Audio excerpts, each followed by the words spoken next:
LANAP, having demonstrated histologically that we can get true regeneration around teeth, makes a big difference to me. We've seen that with some traditional approaches for bone grafting procedures, and those do tend to be more invasive. We do tend to get more post-operative sensitivity and discomfort. And this approach, while it seems to be able to provide the same potential for regenerating tissue around teeth with far less discomfort to our patients. You don't have any of the concerns, certainly not to the same extent that you do with traditional approaches. You don't have the same severity of post-operative sensitivity around the teeth, recession. From my perspective, even if the results weren't quite as good as a traditional approach on paper, for myself, I would be very happy with a slight compromise, if that is even the case, to not have to deal with those other complications. It's been really kind of refreshing to talk to my patients afterwards, and I was just speaking to one on the other day.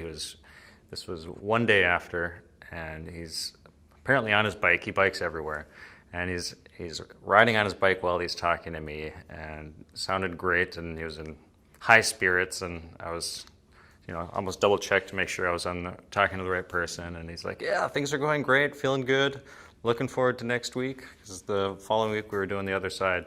So things were going well for him, and in general, patients have been feeling pretty good. Patients that are on various types of blood thinners can be a challenge for treatment. I've had patients on blood thinners for scaling or root planning that were an issue.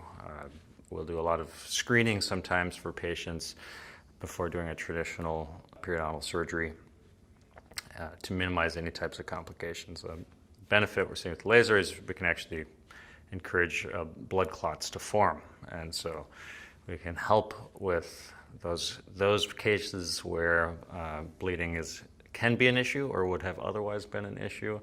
If we can avoid any alterations in the medication that they're taking, which is sometimes done for traditional surgery, that puts your patient at additional risk of developing a blood clot and having complications associated with that. So it's really nice to not have to mess around with that.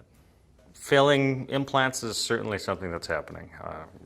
Prevalence is increasing, and in general, it's a tricky condition to treat. It's not predictable, and it's something we struggle with. Approaches that are used are anything from just trying to clean the implant or the surface of the implant through debriding that surface, surgical approaches where we'll go in, reflect the gum tissue around the implant, smooth off the threads of the implant, try to do some bone grafting in the area.